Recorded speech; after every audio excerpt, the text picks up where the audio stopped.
La polygamie est le régime matrimonial choisi par certains hommes.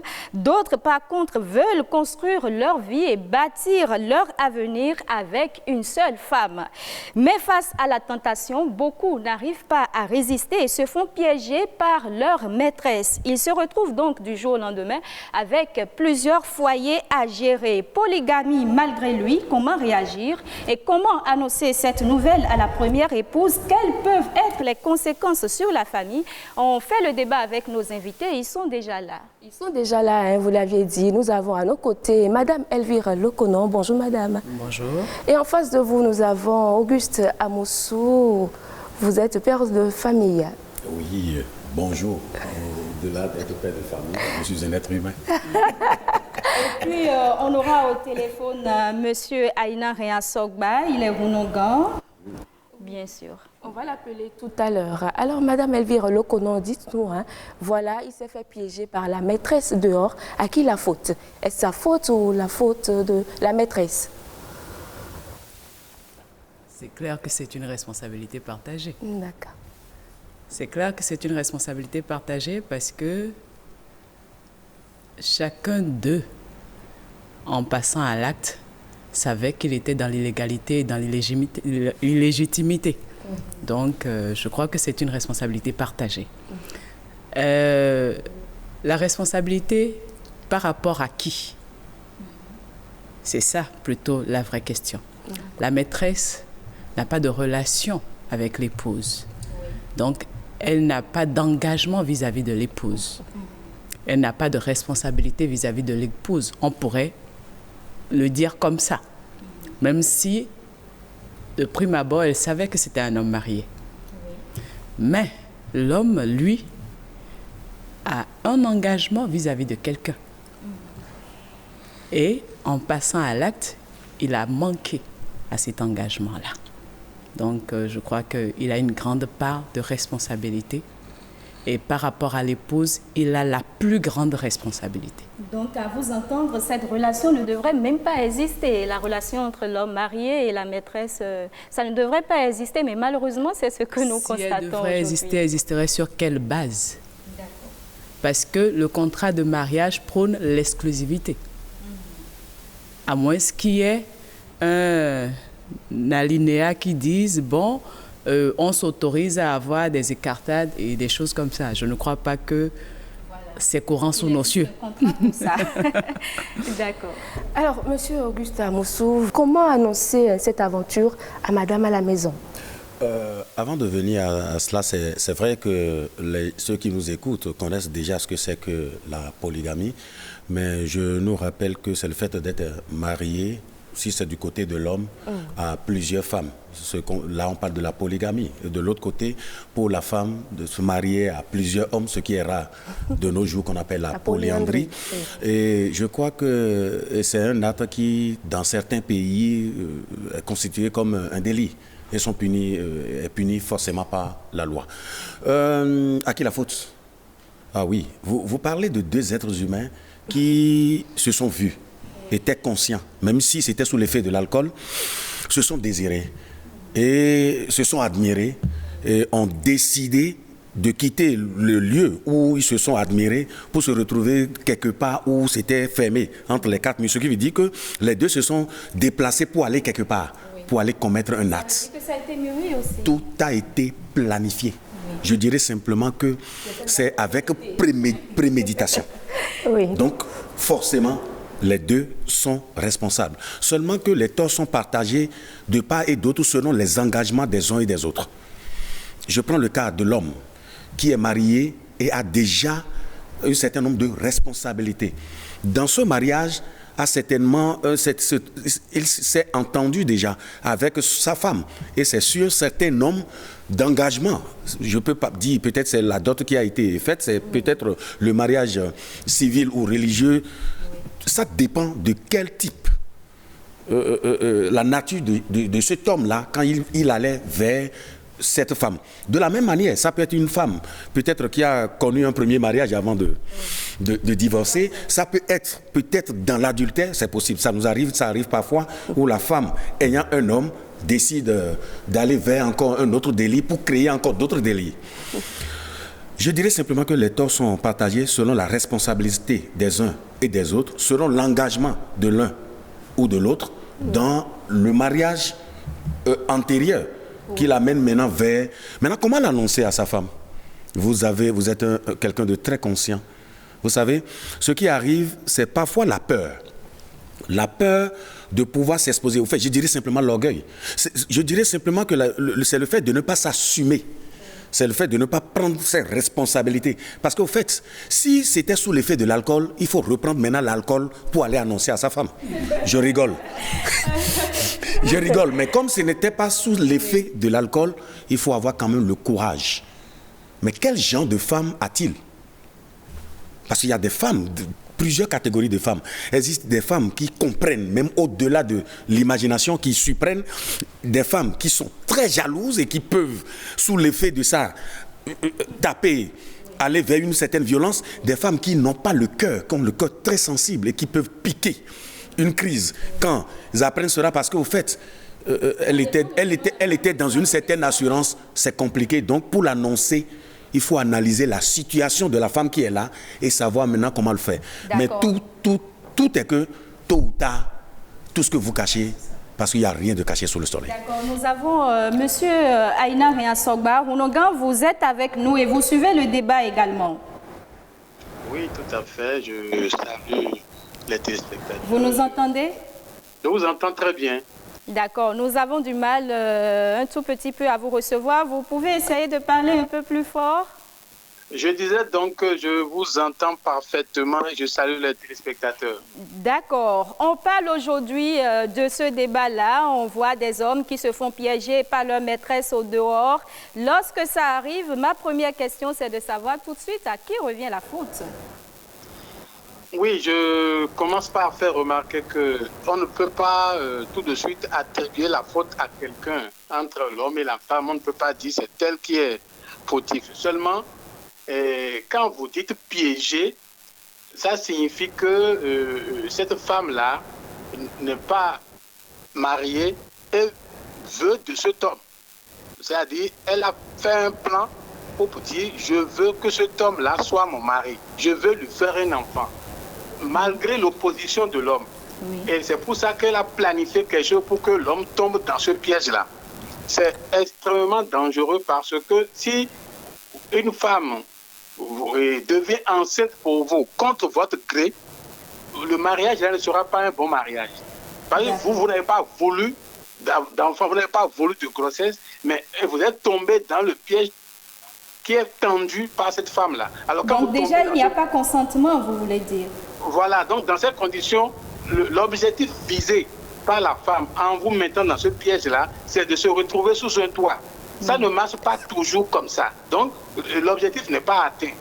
Alors donc, ce n'est pas la peine de chercher à piéger l'homme dans ces conditions. Sans oublier qu'il arrive aussi des cas où l'homme peut piéger la femme.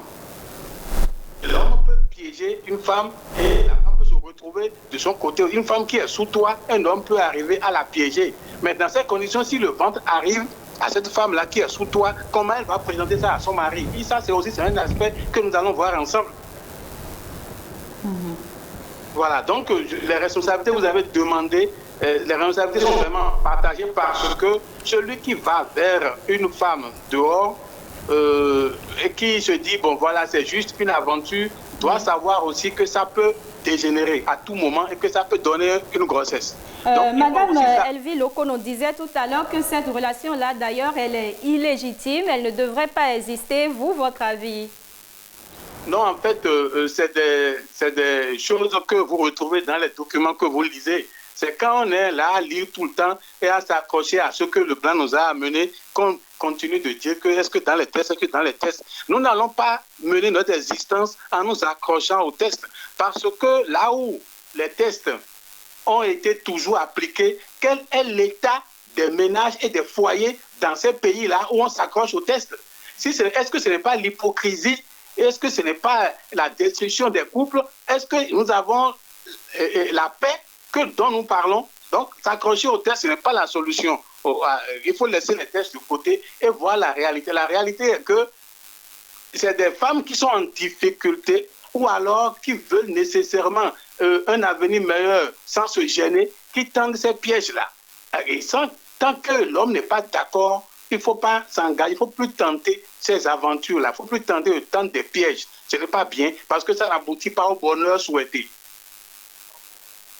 Ça n'aboutit pas au bonheur souhaité. Madame Elvire Lokono, vous savez, nous sommes en Afrique. Il y a des femmes qui ont souvent recours à des pouvoirs mystiques, des potions pour garder des hommes. Je vais rapidement revenir sur ce que notre Onongan a dit. J'estime que toute relation amoureuse, en tout cas, selon ma conception, exige une certaine exclusivité. Je ne dirais pas à un jeune homme avec qui je suis dans une relation d'amitié en vue d'aboutir à des fiançailles, à un mariage, écoute, je t'aime bien, on chemine ensemble, mais il s'avère que un certain monsieur Yvon ou Shadrach ou quelque chose, je ne sais pas trop, m'intéresse aussi. Alors, de temps en temps, j'irai passer du bon moment avec lui. C'est sans avenir, hein. Finalement, c'est toi que je vais épouser. Est-ce que Onongan serait d'accord? Je ne crois pas. Vous entendez, est-ce que vous serez d'accord? Vous êtes interpellé. Alors, ce n'est pas par rapport à un contrat signé. C'est par rapport à un engagement pris.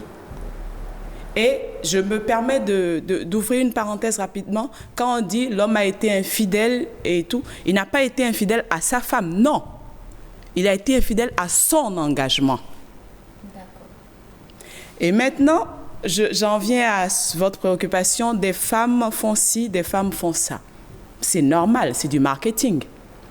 Chacun fait feu de tout bois pour obtenir le résultat qu'il souhaite. Les hommes, excusez-moi, sont restés dans une grosse naïveté. De par le passé, un passé qui n'est plus si récent que ça, étaient les chasseurs et les femmes les proies. Ça a changé. Ouais. Et apparemment, ils sont les seuls à ne pas être au courant. Aujourd'hui, ce sont les femmes qui chassent et ce sont les hommes qui sont les proies. Mais elles sont si subtiles qu'elles continuent de leur faire porter le carquois, la flèche et tout, mais c'est elles qui tirent. Ce qui justifie qu'elles fassent usage de potions, de ceci, cela, et après, elles viennent s'épancher, s'émouvoir. C'est vraiment un accident. Quel accident? C'est l'homme qui n'a pas été assez malin pour comprendre qu'il était la proie. En fait, c'est juste ça. C'est l'homme qui n'a pas été assez malin pour comprendre qu'il est la proie. Lorsque vous croisez une demoiselle ou une dame dans un milieu et vous vous dites, tiens, celle-là, ce serait pas mal d'avoir une aventure avec elle, vous ne l'avez pas forcée. La décision lui revient. Et la femme a cette chose-là qui fait qu'elle vous fait faire ce qu'elle veut que vous fassiez. C'est la subtile. C'est elle qui vous veut, mais c'est vous qui viendrez lui demander. Oui. D'accord. Monsieur... Chacun son talent. Monsieur Auguste Amossou, vous disiez tout à l'heure qu'il faut prendre certaines choses en compte pour voir comment annoncer cette nouvelle à la femme qui est dans son foyer, la femme de maison. Mais quelles peuvent être les conséquences de cet acte-là sur le foyer? Les conséquences de cet acte, c'est déjà analysé même à l'avance. L'homme sait et la femme aussi sait. L'homme savait où elle allait et où il allait et la femme savait où elle allait. Je parle, non pas l'épouse, je parle la femme là, d'accord?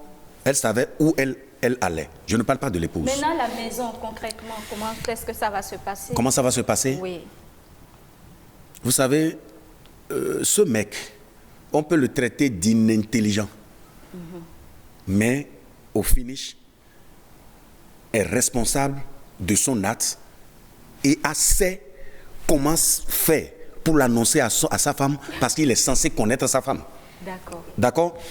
Je peux le dire qu'à un rat habile, un chat intelligent. D'accord. OK? Vous savez, si vous n'arrivez pas à assumer les conséquences de vos actes, je vous appelle lâche. En ce moment-là, il n'y a pas de lâcher parce qu'au fait, vous savez, avant même d'arriver, c'est des erreurs qu'il ne faut pas commettre avant même d'arriver. La femme peut-être a calculé sa date d'ovulation avant que l'acte ne se pose. Elle a tout planifié. Mais qu'est-ce qui dit que l'homme aussi ne doit pas se préparer pour aller contre ce que la femme a prévu? Oui, il y a beaucoup de choses, vous le savez mieux que moi. Mais vous le savez mieux que moi. On ne va pas développer ça là maintenant ici. Vous le savez mieux que moi. Donc, c'est souvent l'effet. En fait, c'est la non-maîtrise de sa personne. Vous savez, c'est vrai que Dieu, je tire chapeau aux femmes parce que je l'ai toujours dit, les gens me disent, ce que tu dis, ce n'est pas normal. L'être le plus intelligent que Dieu a créé, c'est la femme. On va développer ça une autre fois. Elle est tellement intelligente que, en fait, je ne demanderai même pas à une femme de vouloir être l'égale d'un homme parce que l'écart est large. Ce n'est pas le débat du jour. Donc, dans cette condition, il prend toute la responsabilité et il se dit, je suis homme grand H.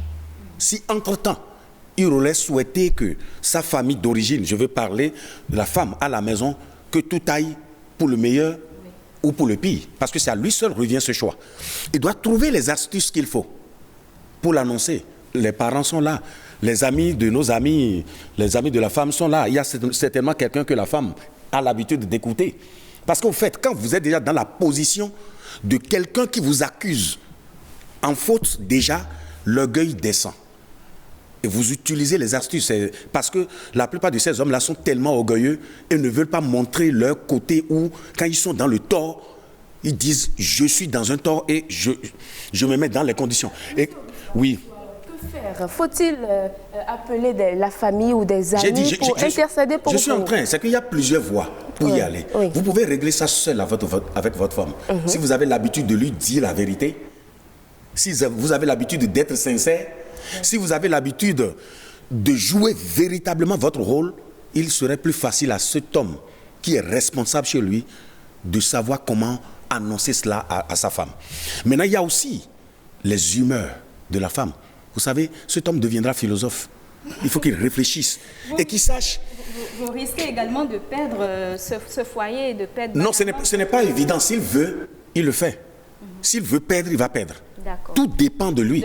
Tout dépend de la manière dont il pose le problème ou il l'amène. Écoutez, la femme, vous pouvez tout dire. Quoi qu'il arrive, elle est l'être qui comprend mieux et rapidement. Si vous n'arrivez pas à maîtriser cela, vous avez un problème. Je préfère que cet homme soit impuissant, carrément, qu'il se déclare impuissant et qu'il sorte du fait d'aller épouser une femme que de tourner, de faire tout ce parce que la femme dont on parle, quoi qu'il arrive, c'est celle-là qui comprend très vite quand on lui explique un certain nombre de choses et il y a plusieurs voies pour le faire. D'accord, le débat se poursuit, mais en attendant, nous allons prendre l'avis de nos téléspectateurs. Rebecca Kouadinou est allée dans la rue pour prendre l'avis de quelques-uns sur le sujet. On les écoute tout de suite. Et je pense que des raisons peuvent expliquer cela. Vous savez que ce soit l'homme ou la femme dans le foyer, il faut que chacun sache que rien n'est acquis jusqu'à la fin des temps où on est appelé à rester ensemble. Mais très souvent, nous constatons que la femme, elle est joviale, elle est attentive, quand elle n'a pas encore le premier enfant. Au deuxième, elle change radicalement de caractère. Et au troisième geste, elle sait qu'elle a déjà la chasse gardée de la maison. Elle a le monopole. Et puis bon, il n'y a plus d'efforts à fournir. El bidon si sun wa el sinyon de lew adu yon do khosa ko yon no bandina wa el petwe we ya ko besina no adu kere ko besina adu kan da tin kwa do kon tete no asuton zon de khosa de boblo ya el besina sun wa ya ah e ti mo na do defu. Bon, ce qui se trouve avec deux femmes là, c'est pas mal. Par exemple, nous les musulmans, on va aller 2, 3, jusqu'à 4 femmes. Les écarts de langage, l'homme est quelqu'un, une petite chose lui fait plaisir et ça lui fait changer en même temps de dynamisme. Mais quand aussi tu lui fais quelque chose, il sait aussi apprécier dans la douleur. Et au moment où tu ne t'y attends pas, tu vas pouvoir te retrouver au carreau. Moi, j'ai remarqué que la plupart des temps, il faut que nos sœurs, des gens se soient engagés pour une seule femme à vie. Et quand la femme aussi sait que son homme ne sera que pour elle, là, c'est fini. Elle crée même les choses qu'elle ne devait pas créer pour voir la situation qui va en découler. Si la femme, elle se dit bête là, elle va profiter de son mari pour elle seule à tout moment. Et c'est ce qui est souhaitable. La femme doit être soumise. Mais les femmes confondent l'autorité avec le pouvoir. Une femme, quels que soient les préceptes religieux, si on va apprendre les Saintes Écritures, la soumission n'est pas une faiblesse. Mais aujourd'hui, surtout à l'ère du 21e siècle, les femmes, qu'elles soient allées à l'école ou pas, elles pensent que déjà le mari ne doit pas leur prendre la tête.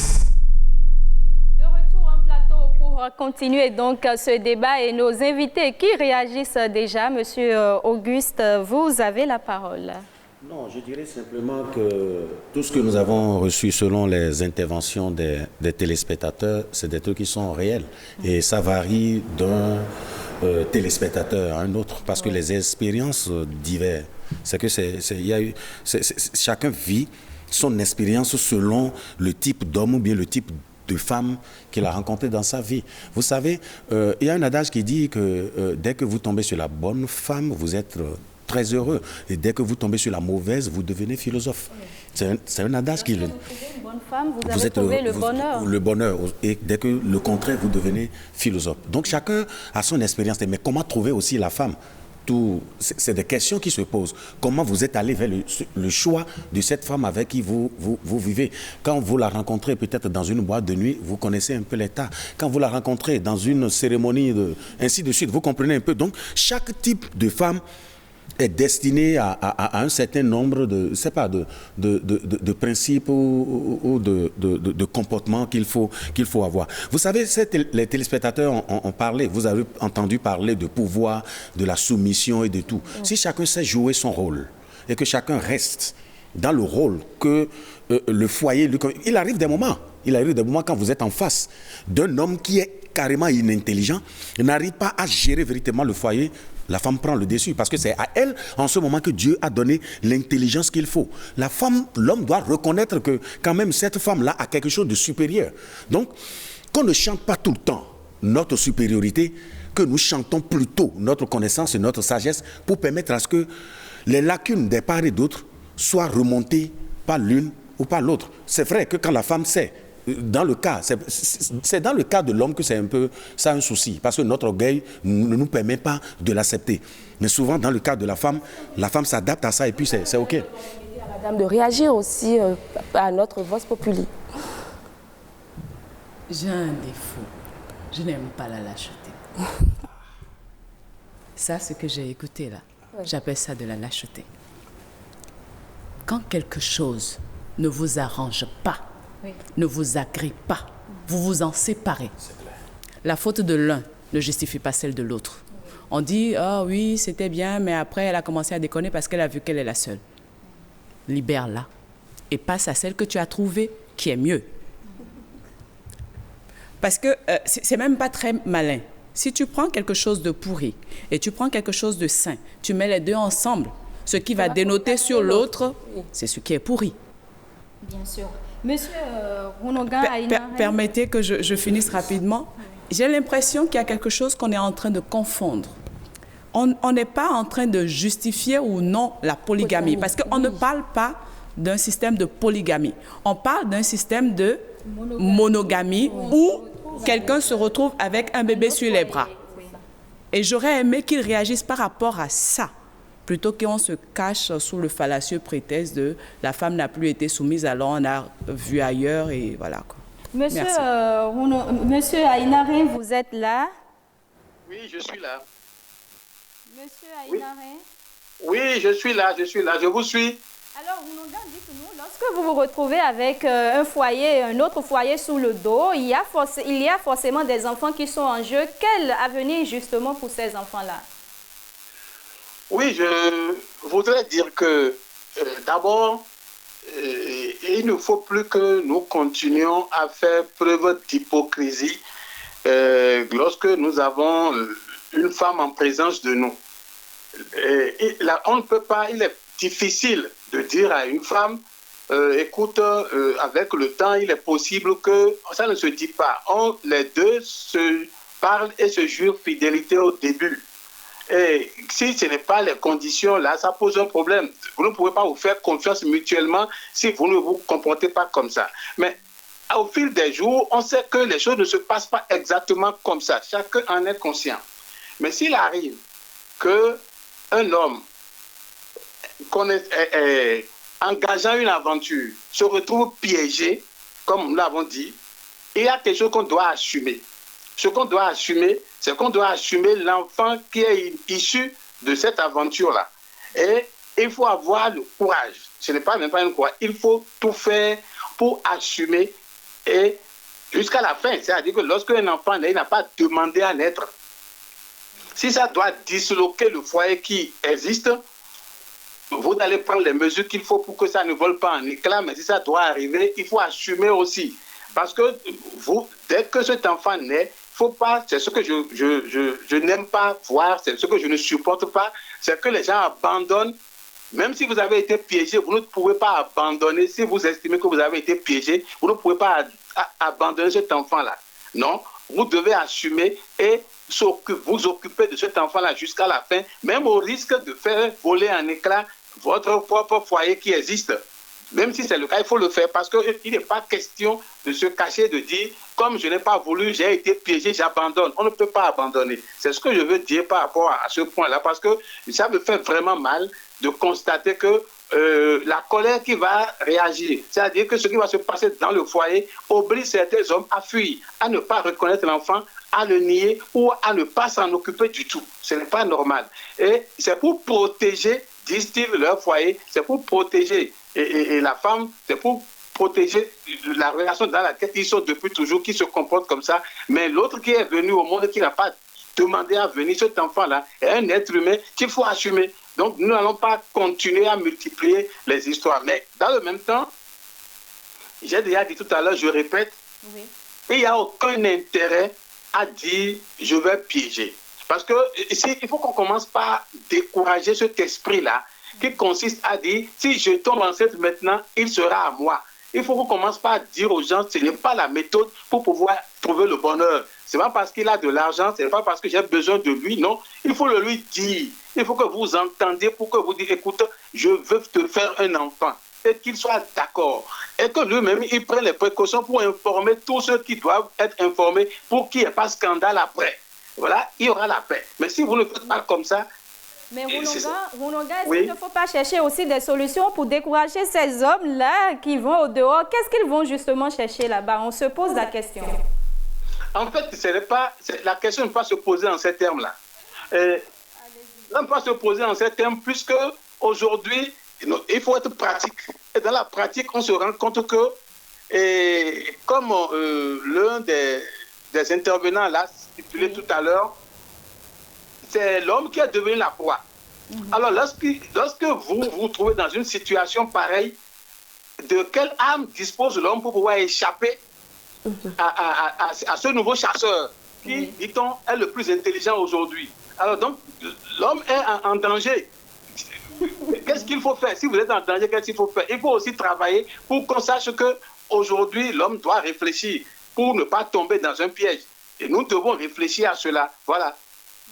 Justement, le débat se fait également dans notre forum de discussion. On va jeter un coup d'œil rapide au message que nous avons reçu avec vous, Félicia. Un premier message. Oui, le premier message dit ceci. Bonsoir le forum. L'intention vaut l'acte, dit-on. Donc, du coup, selon moi, la plupart des hommes polygames ont fait leur choix d'avance. C'est vrai, il y a des cas où la titulaire nous fait voir de toutes les couleurs, mais si nous partons de la logique où l'éducation n'est pas la même, nous devons vraiment dialoguer pour la stabilité du foyer. C'est un message de M. Arguindé Dongue, bien sûr, et il rajoute, hein, comme le dit souvent la spiritualité, nous avons le libre arbitre. Du coup, il n'y a pas de deuxième foyer imprévu. Autant que nous sommes, aujourd'hui, nous connaissons les mesures de contraception. C'est vrai qu'il arrive des fois qu'on rencontre une femme qui n'a jamais eu d'enfant dans sa vie et étant dans ce désir-là ardent, ne va pas vouloir aller à l'acte avec ce que nous sommes. C'est vraiment compliqué, mais hormis ces détails, nous sommes tous responsables et devons donc faire face à nos choix et aux actes que nous posons. Un dernier message. Monsieur Jacques Dossuyovo dit ceci. N'oubliez pas que des fois, je veux juste goûter et laisser devient un os dans la gorge. J'ai fait un coup seulement, peut aussi devenir la femme, votre femme. C'est ça, il ne faut pas tout goûter. Bien sûr, je vais vous donner la parole pour votre mot de fin parce que nous sommes déjà presque à la fin de ce débat. Oui. C'est dommage parce qu'il y avait beaucoup de choses à dire sur le sujet. D'accord. Alors, moi, la personne à qui je vais m'adresser, oui. Ce n'est ni la maîtresse, ce n'est ni l'homme goûteur. Oui. C'est l'épouse titulaire qui doit apprendre à taire ses émotions et à se focaliser sur son intelligence. Une chose est d'accuser le contre-coup. Une autre est d'élever la réflexion, de faire preuve de sagesse. On a dit, aujourd'hui, ce sont des proies. Quand vous avez un époux qui a le malheur d'être bon chic, bon genre, c'est BCBG et tout. Bien fourni, comme le dit cette Il a le chic, il a le chèque, il a le choc. Oui. C'est mal barré. Il est vraiment chassé. Il est vraiment chassé. Lorsque ce genre de choses arrive, il faut pouvoir prendre de la hauteur. De la hauteur pour vous et pour lui. Parce que lui, il est déjà perdu dans « qu'est-ce que j'ai fait ?» Puisque je suppose qu'on est en face de quelqu'un qui n'avait pas prévu ça, hein, qui n'a jamais voulu casser son foyer et tout. Si vous donnez l'occasion à une désespérée d'utiliser un enfant pour briser votre couple, vous avez tort. Oui. Si c'est moi, je te demande, monsieur, qu'est-ce qui était prévu? Non, je voulais juste prendre du plaisir et partir. Le plaisir est pris. Tu es parti, tu as laissé des résidus. On va les ramasser et on laisse la personne qui t'a procuré le plaisir, puisque ce n'était pas à l'ordre du jour. Vous êtes unique, c'est rare. Ce n'était pas à l'ordre du jour. Ouais. Est-ce qu'à l'ordre du jour, tu t'es entendu avec elle pour une relation durable? Non. La relation, le deal, c'est on se donne du plaisir. OK, on en a pris. Mais on a laissé des résultats. OK. Si c'est ton enfant, si on s'entend que c'est ton enfant, si c'est ton enfant, c'est que c'est le mien.